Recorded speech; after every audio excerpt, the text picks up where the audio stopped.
C'est la meilleure position pour tout chrétien. C'est la meilleure position pour tout chrétien. Que nous puissions nous tenir sur les promesses de Dieu. Là, il y a de l'assurance pour chacun d'entre nous. Il y a de l'assurance pour chacun d'entre nous. Je vous demande de vous lever. Déjà, nous remercions le Seigneur pour le qu'il nous donne cet après-midi d'être réunis en ces lieux. Il a plu, il y avait aussi le soleil. Mais nous sommes venus parce que nous désirons nourrir notre âme. Nous allons lire dans Romains au 13e chapitre. 13e chapitre, nous commencerons par le 11e verset. Il est écrit, cela importe d'autant plus que vous savez en quel temps nous sommes. C'est l'heure de vous réveiller enfin du sommeil. Car maintenant le salut est plus près de nous que lorsque nous avons cru. La nuit est avancée. Le jour approche. Dépouillons-nous donc des œuvres de ténèbres. Et revêtons les armes de la lumière. Marchons honnêtement comme en plein jour, loin des excès et de l'ivrognerie, de la luxure et de l'impudicité, des querelles et des jalousies. Mais revêtez-vous du Seigneur Jésus-Christ et n'ayez pas soin de la chair pour satisfaire les convoitises.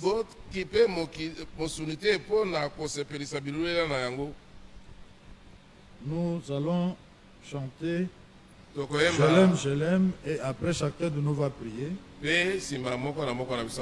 Nous prierons pour la prédication. Nous allons recommander entre les mains du Seigneur son serviteur, parce que c'est pourquoi nous sommes venus ici. C'est que nous puissions écouter ce que le Seigneur a mis dans sa bouche. La parole d'un homme peut apporter la mort, mais la parole de Dieu dans la bouche de son serviteur, c'est celle qui est la vérité.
achemine et termine avec nous.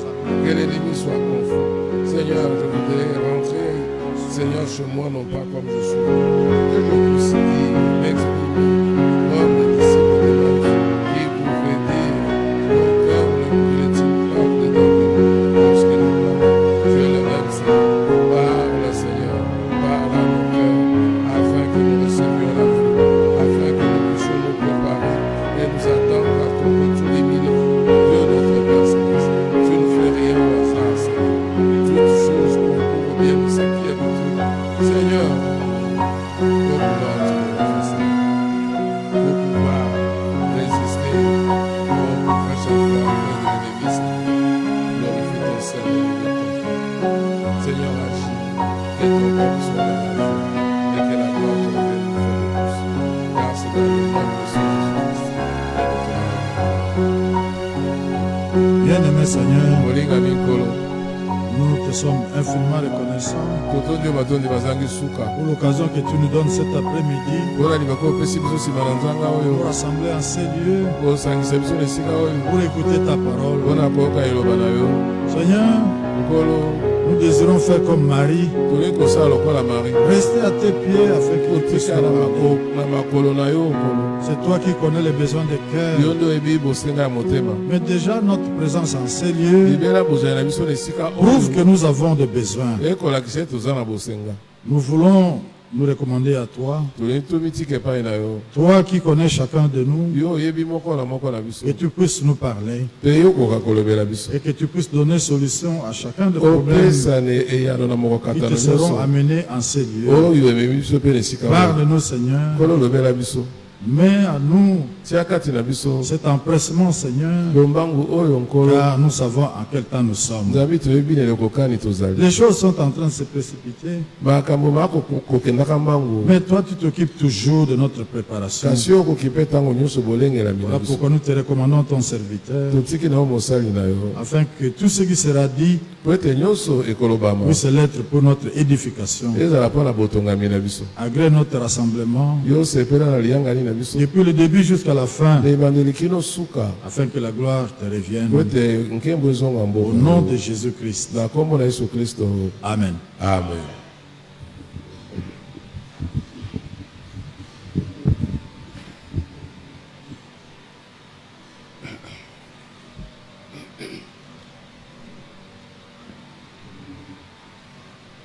Je vous salue dans le puissant, précieux nom de notre Seigneur Jésus-Christ.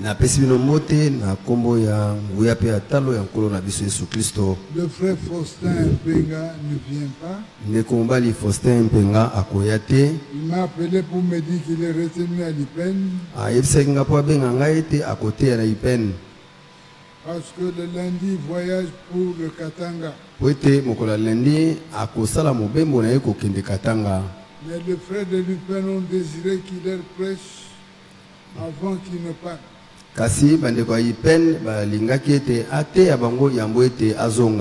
Et la seule possibilité qu'il a pour prêcher là-bas, c'est aujourd'hui. Parce que le dimanche, il sera avec nous ici. C'est ainsi que je lui ai dit, non frère, tu peux le faire. Nous allons nous débrouiller. Que le Seigneur vous bénisse. Nous avons lu dans Romains au chapitre 13e. Nous avons commencé à partir du verset 11. Et là, l'Écriture dit, cela importe d'autant plus que vous savez en quel temps nous sommes. C'est l'heure de vous réveiller enfin du sommeil. Car maintenant, le salut est plus près de nous que lorsque nous avons cru. La nuit est avancée, le jour approche.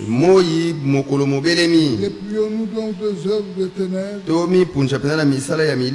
Et vêtons les âmes de lumière. Marchons honnêtement comme en plein jour.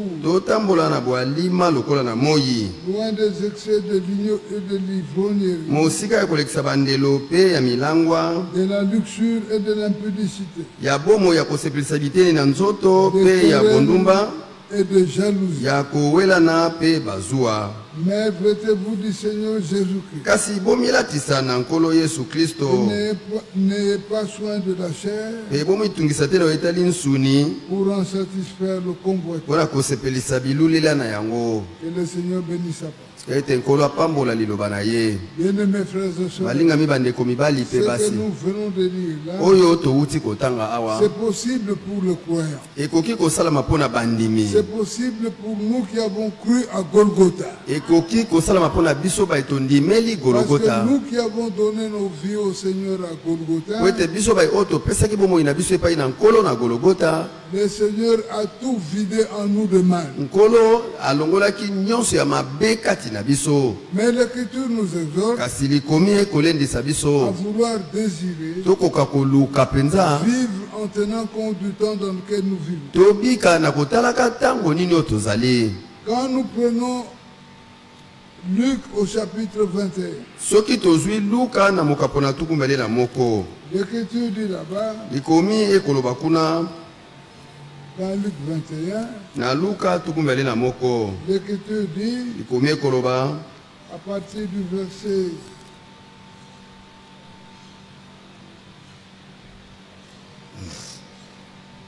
11e, l'Écriture dit, il y aura de grands tremblements de terre. Et en divers lieux, de peste et de famine. Il y aura des phénomènes terribles et de grands signes dans le ciel. Mais avant tout cela, on mettra la main sur vous et l'on vous persécutera. On vous livrera aux synagogues et on vous jettera en prison.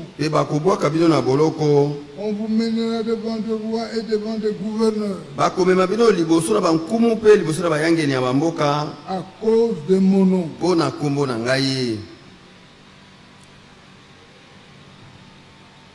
Verset 9.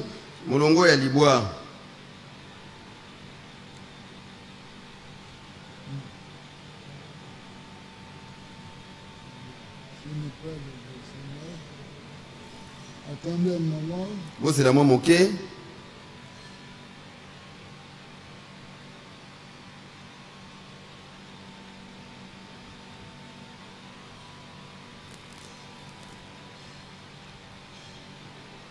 Au verset 9, l'Écriture dit, quand vous entendrez parler de guerre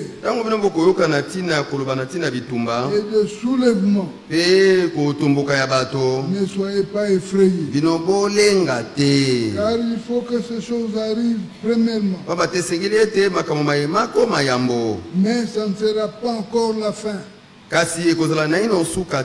Alors il leur dit, une nation se lèvera contre une nation et un royaume contre un royaume. Certainement que plusieurs personnes ont été surpris quand ils ont vu le président Poutine envahir l'Ukraine. Mais nous qui sommes collés à la Bible, cela ne nous a pas surpris. Parce que l'Écriture dit, vous entendrez parler de guerre et de bruit de guerre. Ce que nous avons appris là, c'est dans le cadre de la prophétie. Mais seulement nous savons que ça ne sera pas encore la fin. Dans Marc chapitre 13, l'Écriture dit aussi la même chose. Dans Marc au chapitre 13, La Bible dit. Bible koloba.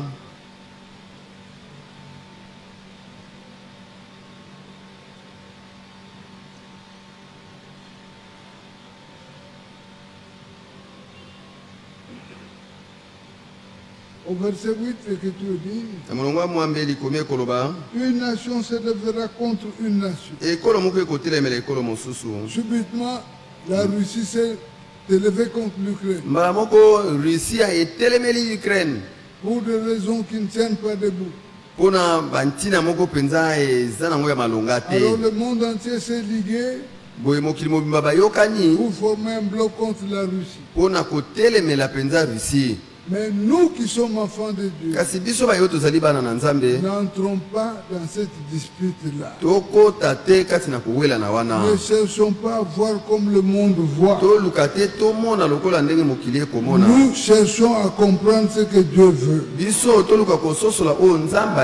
que Dieu veut, c'est qu'il y ait bruit de guerre, qu'il y ait des affrontements, pour que sa volonté s'accomplisse. Et l'Écriture dit, il y aura des tremblements de terre en divers lieux. Il y aura des famines. Ça ne sera que le commencement des douleurs.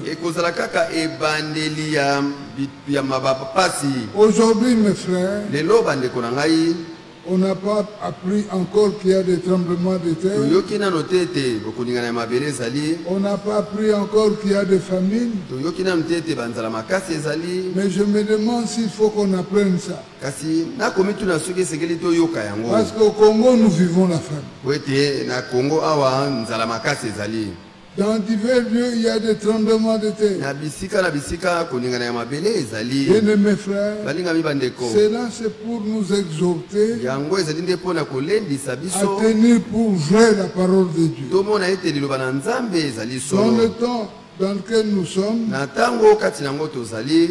c'est pour que nous vérifions à la lettre l'exécution de la parole de Dieu. Et dans Matthieu 24, là la Bible dit,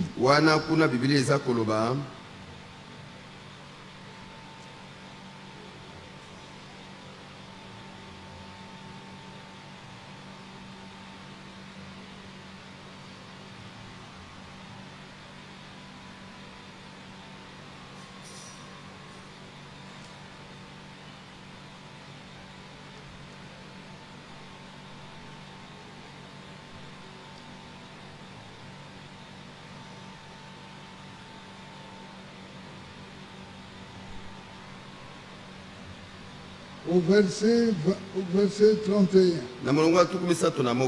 il est écrit, il enverra ses anges avec la trompette retentissante et ils rassembleront ses élus des quatre vents, depuis une extrémité des cieux jusqu'à l'autre. Instruisez-vous par une comparaison tirée du figuier. Dès que ces branches deviennent tendres et que les feuilles poussent, vous connaissez que l'été est proche. Et même quand vous verrez toutes ces choses, sachez que le Fils de l'homme est proche à la porte. Je vous dis en vérité, cette génération ne passera point que tout cela n'arrive. Mon frère, ma soeur, les choses que nous voyons ou les choses qui s'opposent à nous témoignent que le Seigneur est à la porte. C'est pour cela que l'Écriture nous exhorte dans Romains. Là où nous étions, que nous devons savoir en quel temps nous sommes. Bien-aimés frères, William Branham a prêché une prédication dans laquelle il disait, si tu veux connaître l'heure, regarde à ta montre. Si tu veux connaître le jour, tourneras ton regard au calendrier. Si tu veux connaître le temps qu'il fait dans le royaume, il faut considérer Israël. Bien mes frères, alors quand nous tournons le regard vers Israël, nous pouvons nous imaginer en quel temps nous sommes. Et la Bible nous donne des précisions. Il dit que nous vivons l'heure. Car maintenant le salut est plus près de nous que lorsque nous avons cru. De quel salut il s'agit là-bas? Il s'agit du salut complet. Dieu est venu nous donner le salut. Et son salut c'est un homme. La Bible dit dans Psaume 118. L'Écriture dit là-bas que le salut de Dieu c'est Jésus-Christ. Au verset 21 de Psaume 118, la Bible dit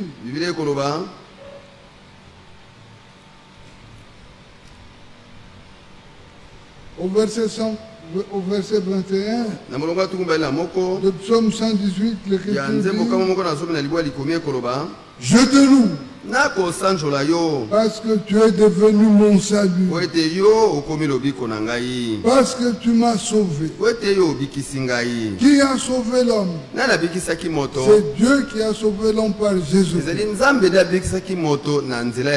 Alors le salut de l'homme c'est Jésus-Christ. Cependant, le salut que nous attendons, le plein salut, c'est un homme. Il s'agit de Jésus-Christ. Alors là, il est parlé de son retour.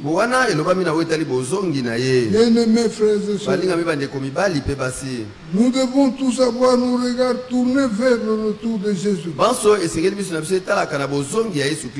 C'est ça ce qu'il est question ici. L'Écriture dit qu'il est près de nous que lorsque nous avions cru. Parmi nous ici, il y a de ceux qui ont cru il y a 40 ans. Il y en a qui ont cru il y a peut-être 30 ans. D'autres il y a 20 ans.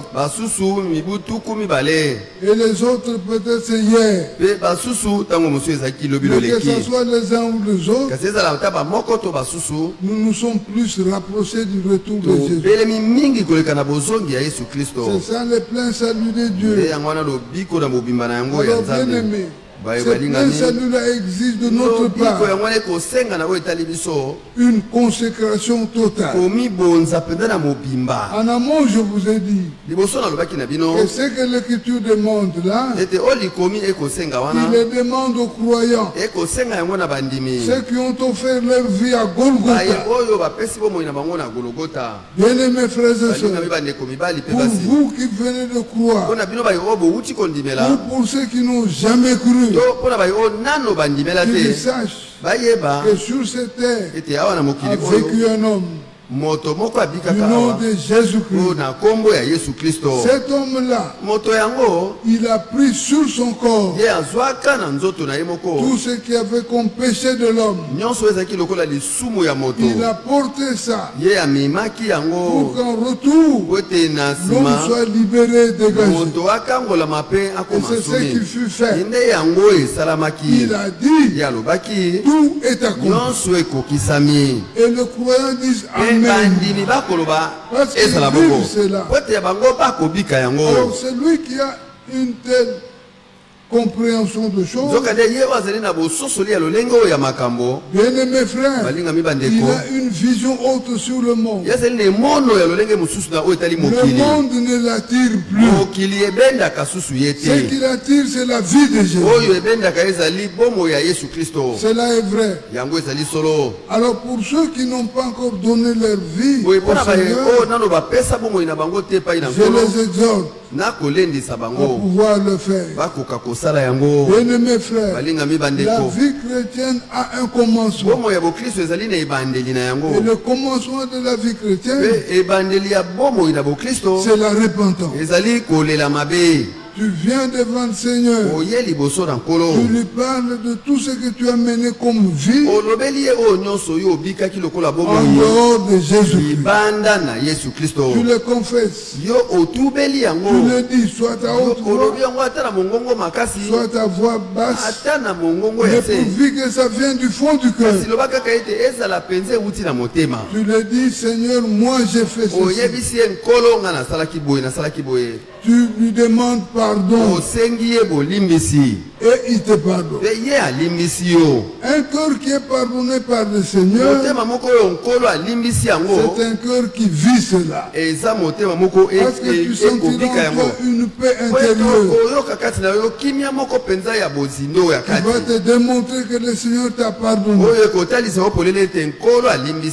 Alors à partir de ce moment-là, tu n'as plus de compte avec ce monde. Ta vie dépend totalement entièrement du Seigneur. Tu n'as plus droit au rassemblement du monde. Là, je parle aux jeunes gens qui ont cru aujourd'hui. Ils ont une vie légère. Vous les rencontrez dans leur rassemblement. Il se livre au football. Bien-aimés frères, le football, c'est un jeu païen. Un enfant de Dieu n'a pas le temps pour jouer au football. Non. L'enfant de Dieu a tout le temps pour le Seigneur. Alors, essayez de régler vos vies. Il ne faut pas copier le monde. Il ne faut pas parce qu'un frère d'un certain groupe le fait, que toi aussi, tu es obligé de le faire. Donne-toi au Seigneur. L'Écriture dit dans Proverbe. Dans Proverbe, je crois. Attendez, le Proverbe 4e.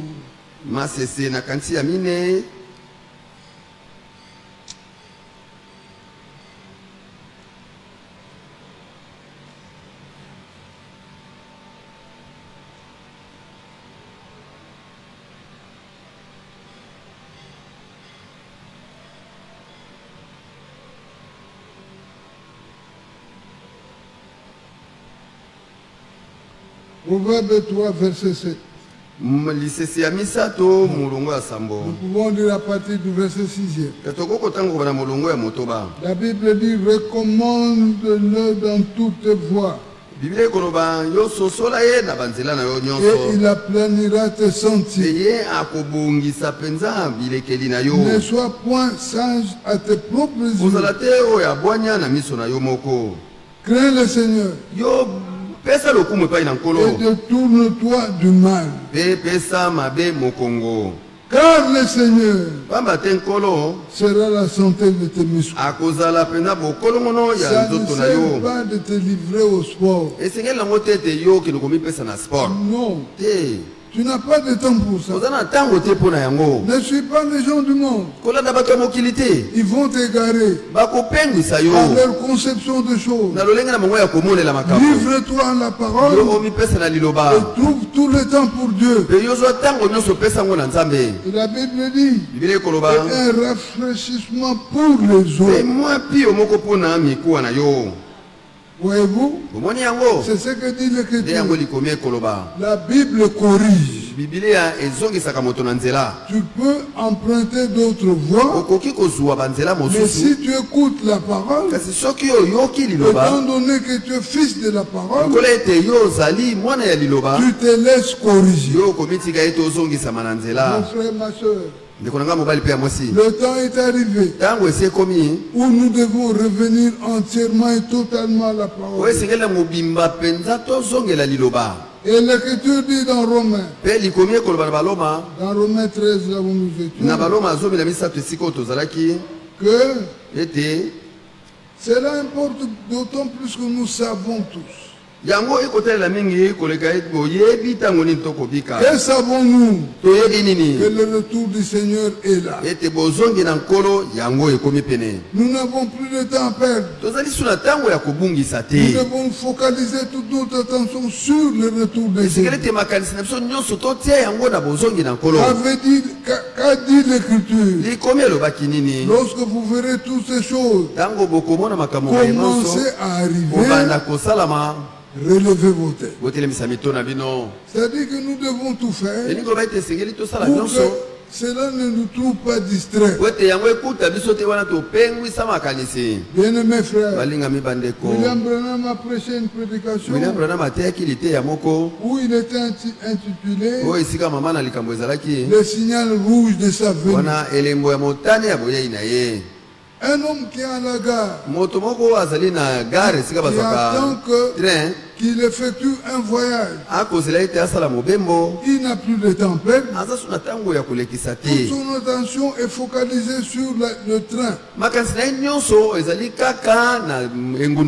ou sur le bateau qui va devoir l'amener. Mon frère, ma soeur, mais nous c'est plus que le voyage. Parce que l'Écriture nous invite à pouvoir attirer toute notre attention sur ce que nous voyons. Que voyons-nous? Nous voyons aujourd'hui le corona. L'Écriture dit, vous entendrez qu'il y aura des pestes. Le corona est comptabilisé parmi cela. La peste, c'est une maladie qui cause de mort. Oui, bien-aimé. Et le corona en a fait. Il a décimé toutes les nations. Le corona, il a fait plus que tout. Oui, bien-aimé. Mais cela devait constituer pour nous un signe. Et cela devait attirer toute notre attention. Qu'attendons-nous encore? Le signe est là. Et tout le monde a été interpellé. Mais cependant, nous vivons indifférents. Bien-aimés frères, relevons nos têtes et agissons. Regardons dans la bonne direction. Regardons dans le sens qui peut nous apporter de bonheur. Bien-aimés frères et sœurs, c'est ça ce que nous devons faire aujourd'hui. L'Écriture dit dans le verset 12 de Romains, il dit la nuit est avancée, le jour approche. Dépouillons-nous donc des œuvres de ténèbres et revêtons les armes de lumière. Bien-aimés frères et sœurs, l'Écriture nous parle de la nuit. La nuit qui est avancée. Quand est-ce que nous avons reçu le message? Le message nous est venu au temps du soir. C'est ce que nous dit la Bible. Mais nous avons cheminé. Nous ne sommes plus au soir. Nous sommes à minuit dépassé. Oui, mon frère. C'est le temps dans lequel nous vivons. C'est le temps après minuit. Dans Marc 13, au verset 35, l'Écriture dit,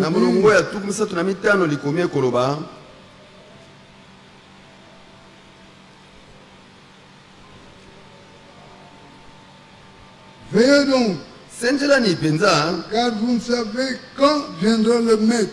Le maître de la maison. Ou le soir. Nous avons reçu le message le soir. Le soir est passé. Ou au milieu de la nuit. Le milieu de la nuit est passé. Frère Franck a écrit un document où il montrait l'horloge du monde. Et il a écrit là qu'à cette époque-là, il faisait minuit 5 minutes. Et aujourd'hui, nous pouvons tenter de dire que nous sommes peut-être arrivés, je ne sais pas. C'est pour démontrer que nous sommes allés plus loin. Après minuit, ou le soir, ou au chant du coq, ou le matin. Voyez-vous, donc nous attendons 2 temps. Au chant du coq ou le matin. Mais ce sont seulement des illustrations. Jésus-Christ disait que personne ne connaît le jour ou l'heure, si ce n'est le Père seul. Oui, bien-aimé. Nous ne connaissons pas le temps, mais nous pouvons, avec les indications que nous lisons dans la Bible, situer au moins l'époque. Bien-aimé frère, mais quand tu regardes à l'époque, tu te dis quoi? Dans la Bible ici, Jésus-Christ disait un jour, lorsque vous regardez l'aspect du ciel, vous vous dites, ah, aujourd'hui il fera chaud. Et la chose arrive ainsi. Lorsque vous regardez encore à l'aspect du ciel, vous pouvez vous dire, aujourd'hui il va pleuvoir. Et les choses arrivent ainsi. Mais comment ne pouvez-vous pas discerner ce temps? Ce temps, bien-aimé frère, c'est un temps qui appelle de notre part du sérieux. Un temps où nous devons vivre dans l'abnégation totale, où le Seigneur doit comprendre que nous nous sommes livrés à lui. Bien-aimé frère, un homme qui s'est entièrement donné au Seigneur ne sera jamais déçu. Alors, si les choses sont comme telles, comment ne pouvons-nous pas nous donner entièrement au Seigneur? Vivre totalement et uniquement pour lui. Nous avons dit que ces choses ont été dites parce que le Seigneur reconnaît que nous qui avons donné nos vies à Golgotha, nous sommes capables de produire cette vie. Mais si la chose est ainsi, comment avons-nous la dureté de cœur pour essayer de vivre ce que Dieu nous demande? La Bible dit, dépouillons-nous donc des œuvres de ténèbres.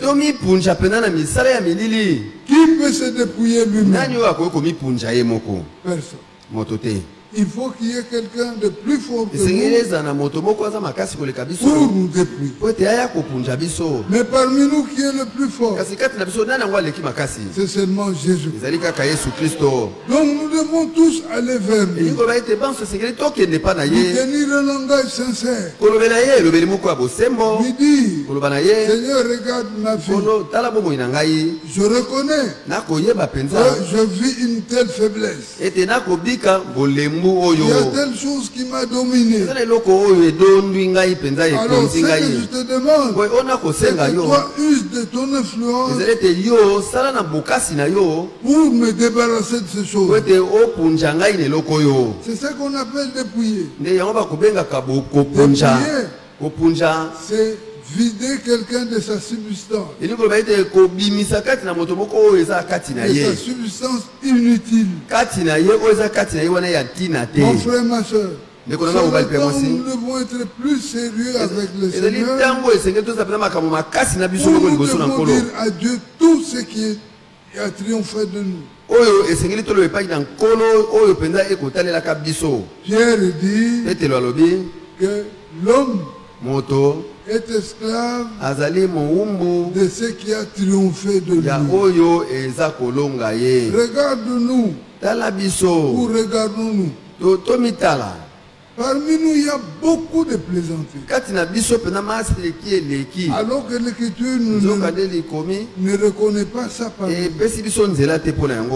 Ce sont des choses que nous devons dire au Seigneur. Seigneur, regarde-moi dans ma vie. Je plaisante beaucoup. Mais je sais que tu n'aimes pas ça. Seigneur, exerce ton influence et vide-moi de ces choses. Le Seigneur agira.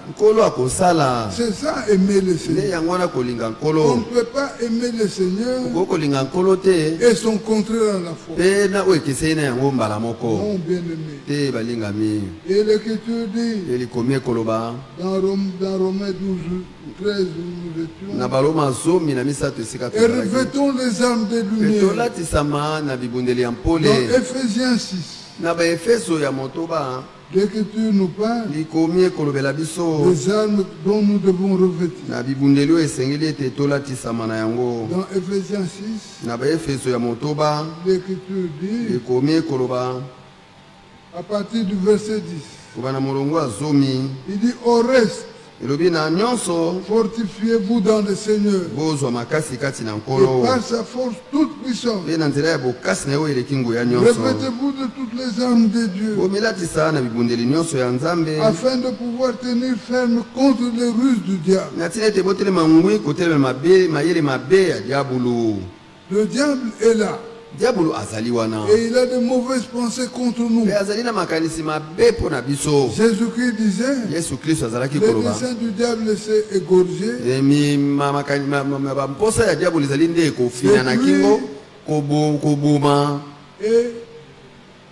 et égorgé. Nous connaissons ça. Nous savons que le diable ne nous aime pas. Bien-aimés frères, détrompez-vous. Le diable ne nous aime pas. Jamais du tout. Même ici, il tente de te cajoler ou de vouloir te manifester de largesse. Sache au demeurant qu'il ne t'aime pas.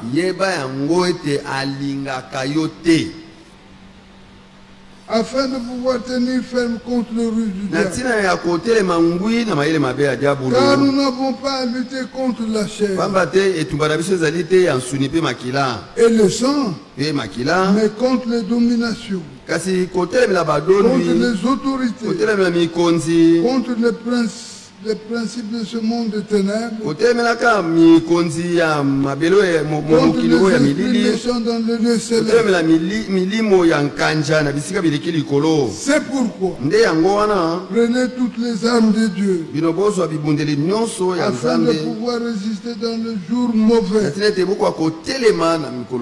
et tenir ferme après avoir tout surmonté.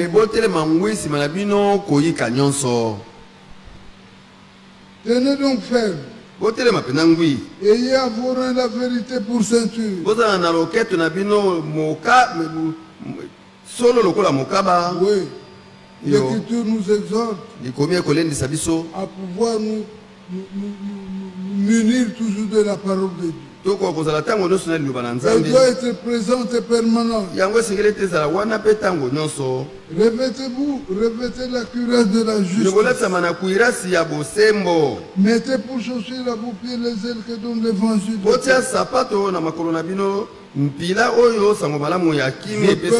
Je peux vous poser une question. Qui a parlé de Jésus à au moins une personne aujourd'hui? Parce que l'Écriture nous exhorte à voir le zèle. Le zèle que nous devons voir, c'est parler de Jésus aux autres.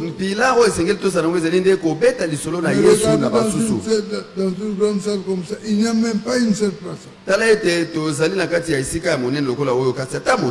Comprenez que nous sommes des gens négligents. Ce sont des choses comme ça que nous devons dire au Seigneur. Afin que le Seigneur nous équipe. Oui. Et que nous voyons son zèle. Mais on est là. On se contente de ce que nous sommes. Personne n'ose parler de Jésus aux autres. Et nous trouvons que c'est normal. Non, mais ce n'est pas normal. Nous sommes fils de Dieu. Et nous désirerons que le Seigneur ait encore beaucoup d'autres fils. Et c'est nous qui devons parler de lui à ses fils. Prenez par-dessus tout cela le bouclier de la foi, avec lequel vous pouvez éteindre tous les traits enflammés du malin. Il est question ici de la foi. La foi, c'est un don. La foi nous provient du Seigneur. La foi se nourrit de la parole de Christ. La foi, c'est quelque chose qui nous fait espérer des choses qu'on ne voit pas encore. Bien-aimés frères, c'est ça la foi. La foi te fait croire que tu possèdes quelque chose que tu n'as pas. C'est pourquoi nous croyons que nous irons dans l'enlèvement alors que l'enlèvement n'a pas encore eu lieu. C'est pas la foi. L'Écriture dit, prenez aussi le casque du salut et l'épée de l'esprit qui est la parole de Dieu. Mais nous constatons tous que nous tous nous avons failli à cela. Bien-aimés frères, réveillons-nous.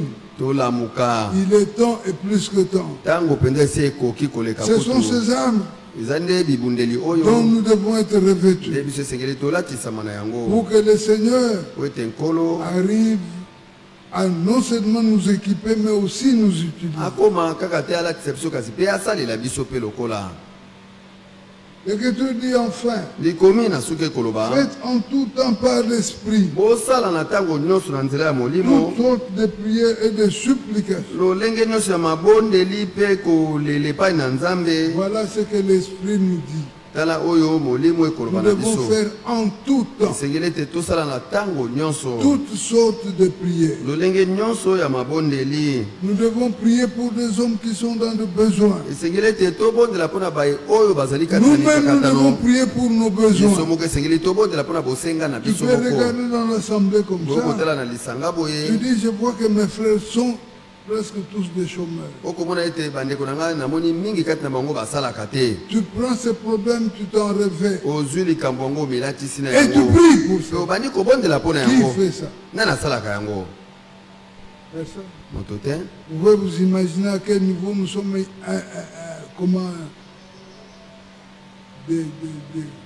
des gens indifférents aux problèmes. Alors que l'Écriture nous exhorte à prendre le problème de ton frère comme ton problème. Bien-aimés frères, nous sommes tous Nous avons tous failli. C'est pourquoi l'Écriture nous exhorte aujourd'hui à pouvoir nous ressaisir, à changer de fusil d'épaule, à aller vers le Seigneur et à lui dire tout ce qui nous a terrassés.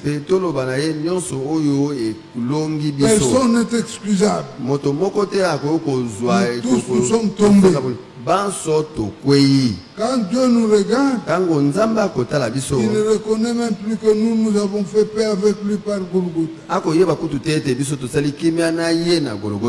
Bien-aimés frères, au verset 19 de l'Écriture dit, priez pour moi. Ça, c'est Paul qui dit, afin qu'il me soit donné, quand j'ouvre la bouche, de faire connaître hardiment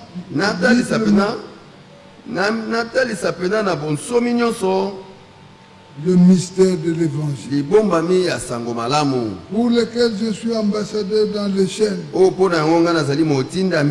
que j'en parle avec assurance comme je dois en parler. Bien-aimés frères et sœurs, quand nous considérons le texte que nous venons de lire, qui est prêt de pouvoir marcher honnêtement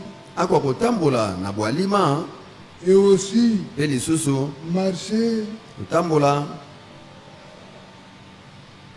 comme dit l'Écriture,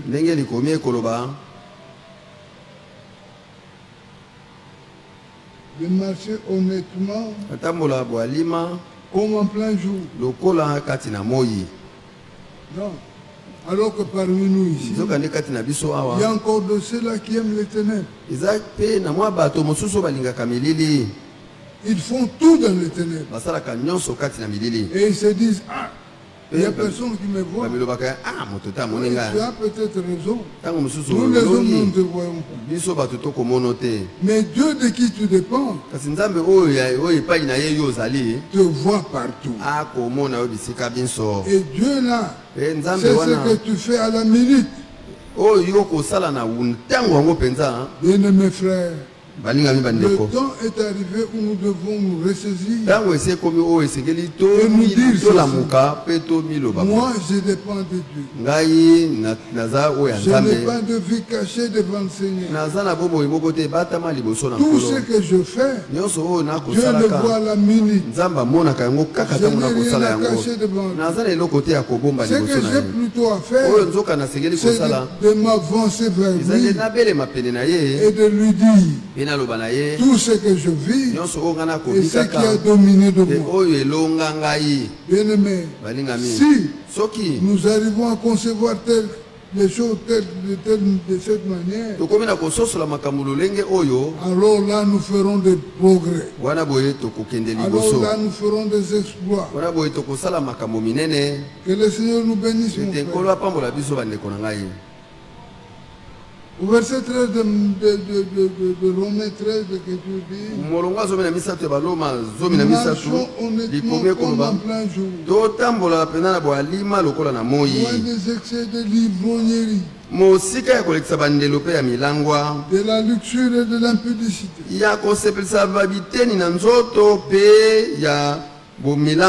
de querelles et de jalousie. Ces choses ici sont citées parmi les listes des choses qui peuvent nous exclure du royaume.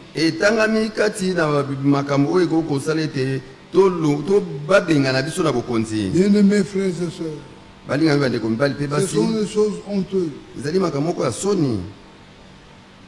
Éphésiens dit, ce sont des choses qui se pratiquent dans les ténèbres.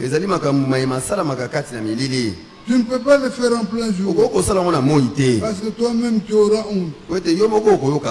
Mais tu le fais dans les ténèbres pour essayer de te donner une conscience tranquille. Mais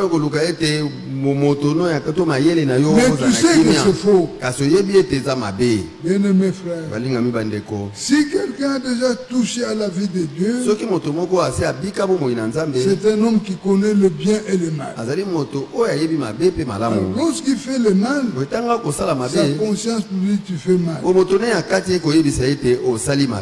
Bien-aimé, le temps est arrivé où nous devons nous débarrasser de toutes ces choses. Si jamais nous le pratiquons, mais revenir à la vie de Dieu. Le Seigneur est là. Il étend ses bras pour essayer de nous embrasser encore. Qui n'aimerait pas retourner vers le Seigneur? Dieu est là. Il a ses bras étendus et il désire embrasser chacun de nous. Pourvu que nous manifestions le désir de retourner à lui.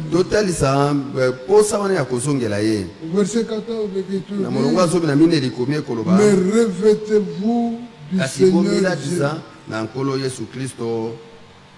Paul dit, celui qui est baptisé en Jésus-Christ a revêtu Christ.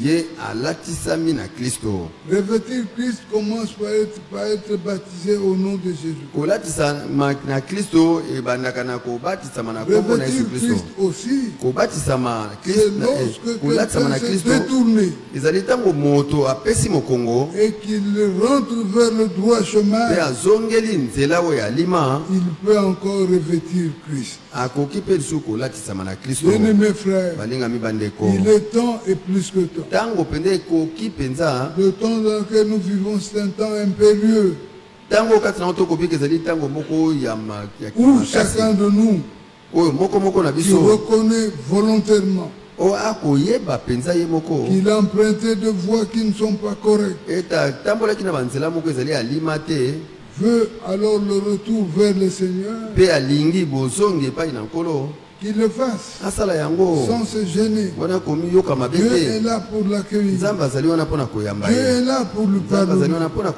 Dieu est là pour refaire encore la marche avec nous. Que le Seigneur nous bénisse, mes frères. Alors, bien-aimés frères, je préfère m'arrêter ici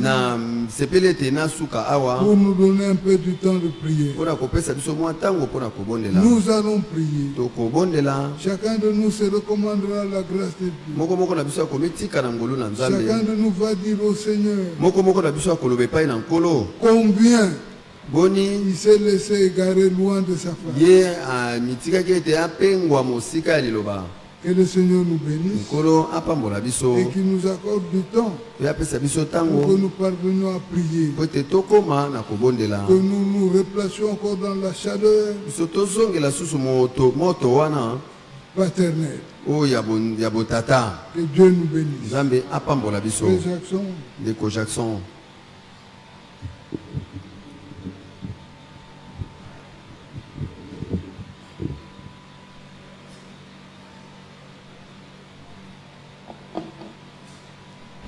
Nous remercions le Seigneur pour sa parole.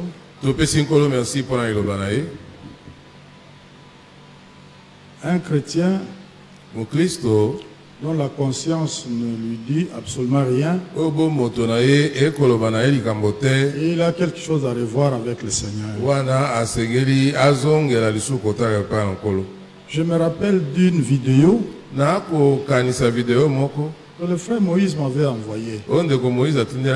C'était des antilopes en train de se battre. Une vraie distraction. Et en ce moment-là, il y avait un léopard, je pense, qui était en train de venir. Et pendant ce temps, les antilopes étaient en train de se battre. Personne ne pouvait penser qu'il y avait un danger quelque part. Et à la fin de l'histoire, le léopard a attrapé une antilope. C'est pour dire que la distraction nous amène dans beaucoup de choses. Chacun de nous est conscient, nous savons comment nous marchons. Mais c'est quand on est distrait que la vie de prière prend un coup. On n'a pas le temps de lire les Écritures. Et c'est vraiment une léthargie qui s'installe. Et tout ça, on trouve que c'est normal. Je crois que la dernière phrase que nous avons entendue là, c'est pour que nous puissions nous rapprocher du Seigneur, lui parler de tout ce qui nous concerne. Qu'il vienne reprendre la marche avec chacun de nous. Ça se voit, nous nous connaissons tous, n'est-ce pas? Nous vivons ensemble, nous venons écouter la parole. Mais quelqu'un peut me regarder et savoir que non, ça ne va pas. Ça peut encore se faire voir et on peut me dire ça. Frère, on ne trompe pas le Seigneur. Si toi-même tu reconnais que la marche n'est pas bonne, mais nous venons d'écouter dans la prédication, le Seigneur a les bras étendus. Il veut encore te recueillir, il veut t'aider. Parce que la Bible dit que sans moi vous ne pouvez rien faire. Je voudrais que nous puissions chanter ce cantique. Il me conduit, je crois. C'est le désir de tout chrétien. Nous désirons que le Seigneur nous conduise. Et nous chanterons deux couplets de ce cantique. Et après nous allons prier. Chacun parlera au Seigneur.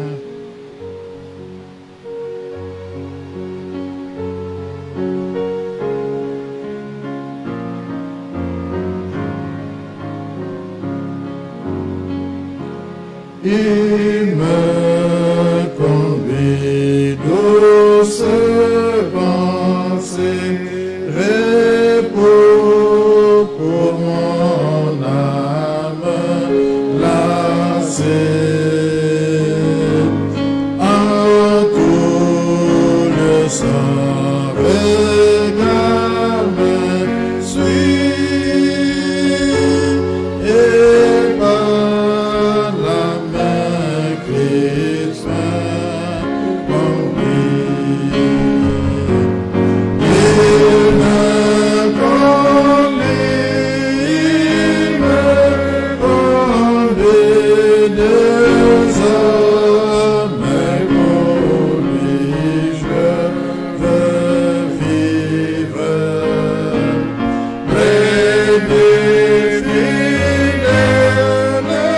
je veux suivre le bon berger qui me conduit. Jésus surveille sans cesse dans la joie et dans la tristesse. Dans le jour comme dans la nuit, pas à pas sa main me conduit. Il me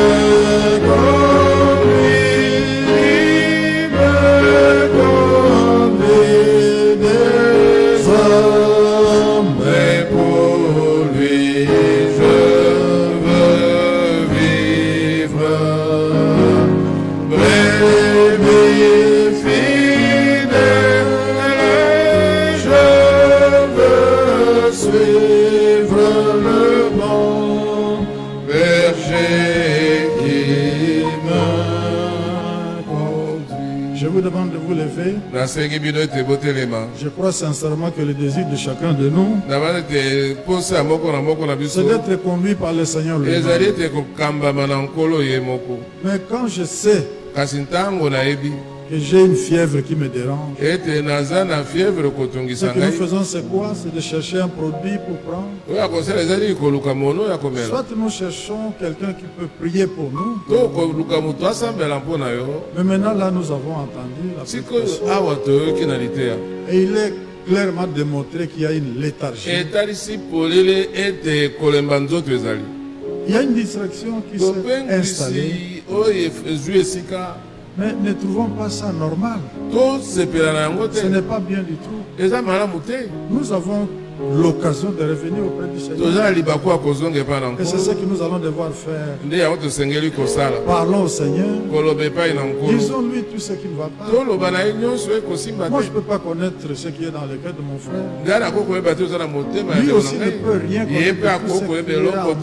Mais je crois que le désir que nous avons ce soir, c'est de revenir auprès du Seigneur. Le tenir par la main.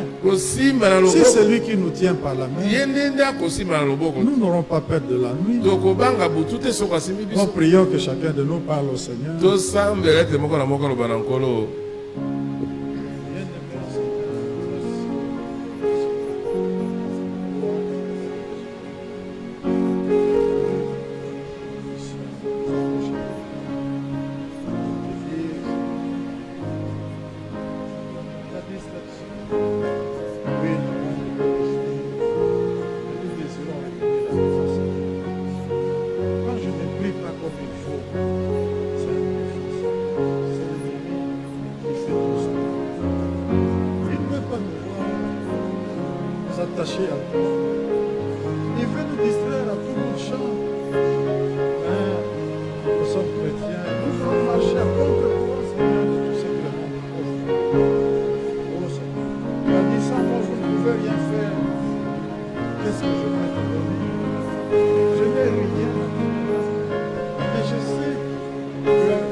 Désirant que tu puisses nous ramener toujours dans les Écritures quand quelque chose ne marche pas. Seigneur, bénis ton serviteur qui est parti. Aide-le, donne-lui aussi des occasions de méditation, de prière et de consécration pour qu'à chaque fois, nous sommes ensemble, qu'il ne nous parle que de ce qui vient de ta part. Sois loué, sois exalté.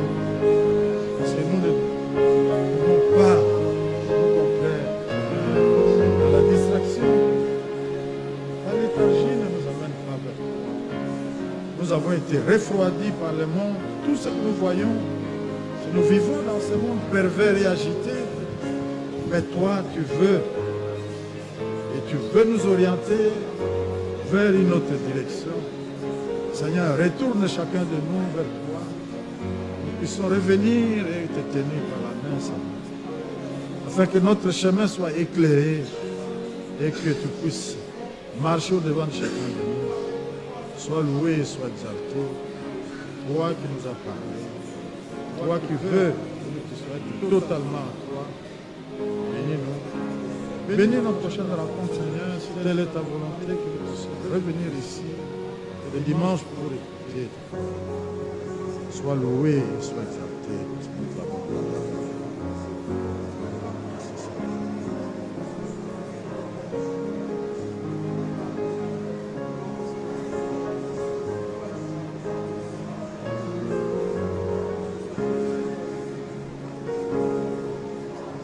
Nous allons chanter ce couplet. Il me conduit. Et chacun de nous va remercier le Seigneur. Parce que c'est un rappel à l'ordre qu'il vient de nous faire.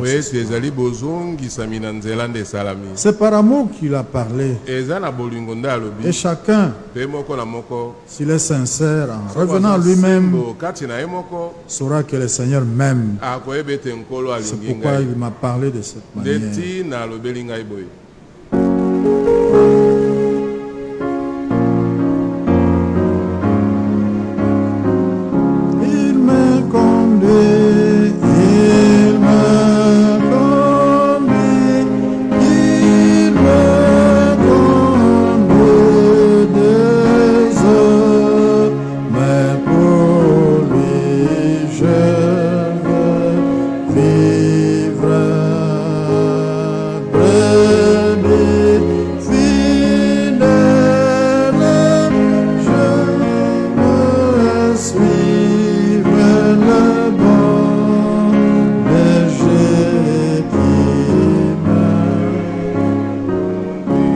Remercions-le, parce qu'il est le bon berger. C'est lui qui veut que nous puissions être tout à lui.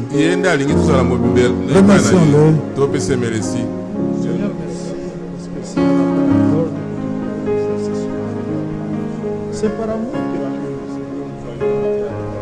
tu as parlé pour que nous puissions revenir à toi. Tu ne veux pas que nous puissions aller très loin. C'est quand nous sortons dans la parcelle de ta vie et l'ennemi peut se jouer de nous. Il peut nous entraîner partout et nous conduire comme il veut. Mais nous sommes ressaisis, Seigneur. Nous avons cru. Nous savons que toi, tu es là. Tu es un secours qui ne manque jamais dans la détresse. Seigneur, nous venons à toi. Nous t'avons parlé comme Père. Nous n'avons rien à te cacher. Toi, tu connais nos cœurs. Avant même que nous ayons ouvert notre bouche, tu sais de quoi nous voulons t'appartenir, Seigneur. Tiens-moi par la main. Merci pour ce rappel. Je voudrais que ma conscience puisse reprendre et puisse me surveiller à tout moment, me dire ce qui ne va pas. Je n'aurai pas honte de revenir vers toi et te parler. Seigneur, bénis-nous. Nous désirons te voir par ton esprit agir dans cette église. Ramène chacun de nous sur la bonne voie. Toi, tu ne désires jamais la mort de péché. Voilà pourquoi nous te remercions, désirant que tu puisses nous conduire toi-même comme nous venons de le chanter. Oh, c'est toi le bon berger. Merci pour cette parole. Merci parce que toi, tu veux que nous puissions t'honorer par notre vie, par notre comportement, par tout ce que nous pouvons être, Seigneur. Sois loué, sois exalté, puisque nous te l'avons demandé avec foi, au nom de Jésus. Merci. Je demande à mon frère Samy de s'avancer, le frère peut interpréter.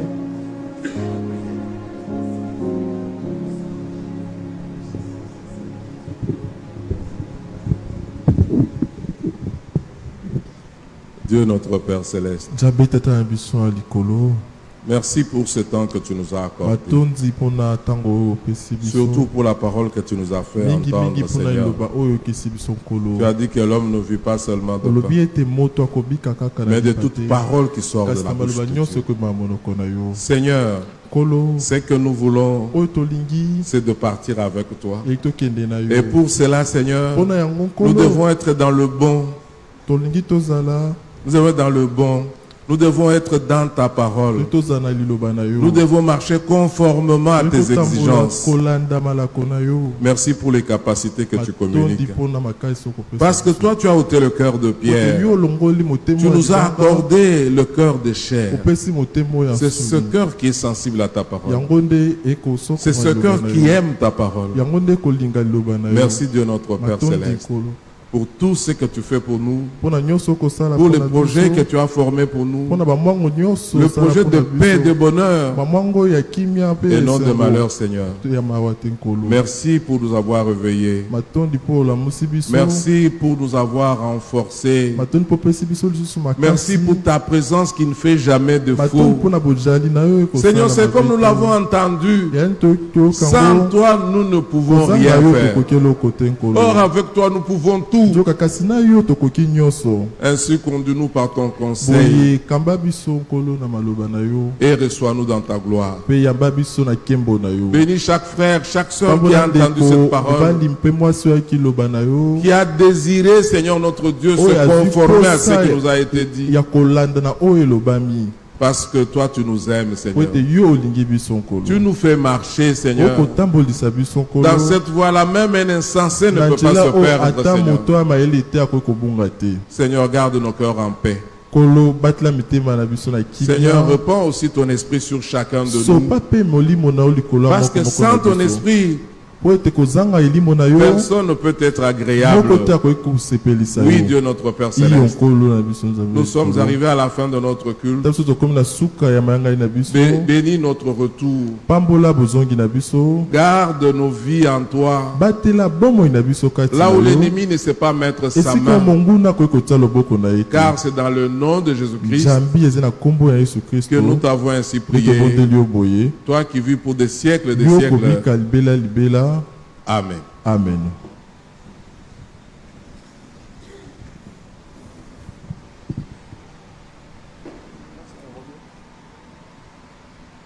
Nous remercions le Seigneur pour sa parole.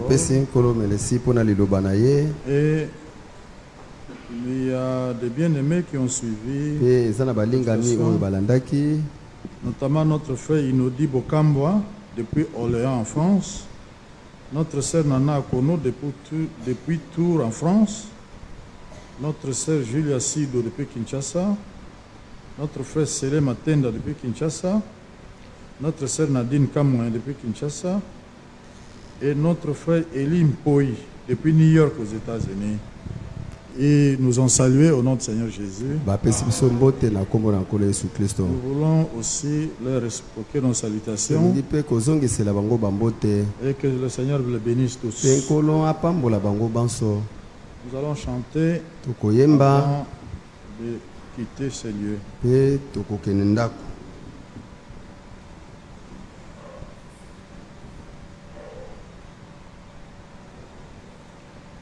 Talandenge bazali kokamwa biso.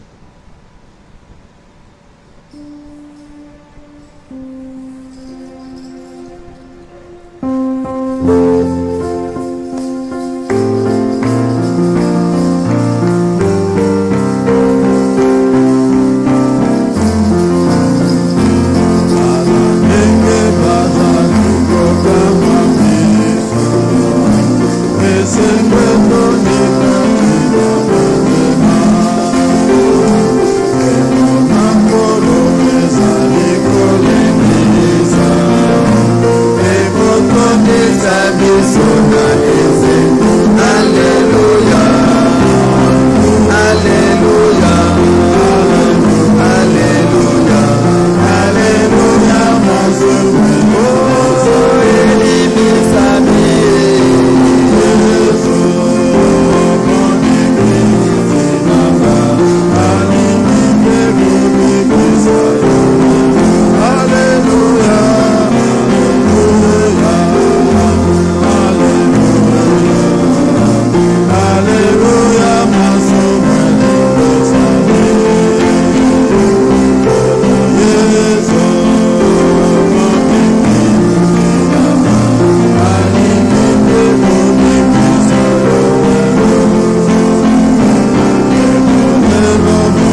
Bien-aimés frères et sœurs,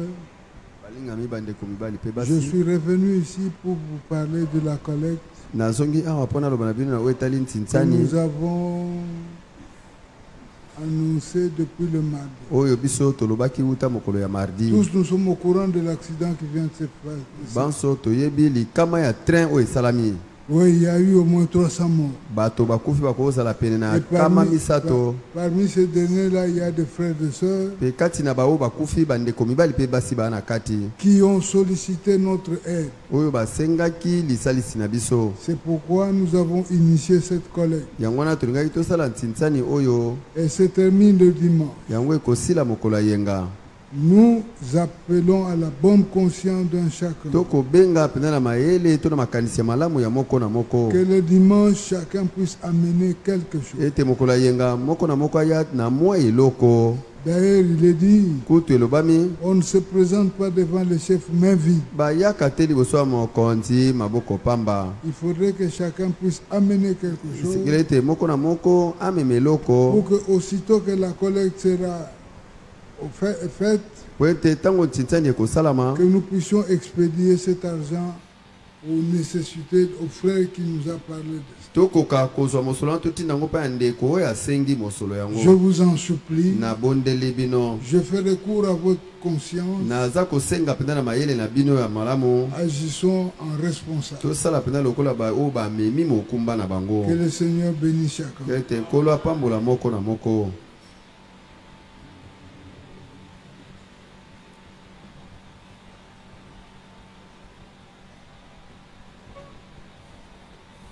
Nous chantons Kolo Yesu Mobiki Sinanga.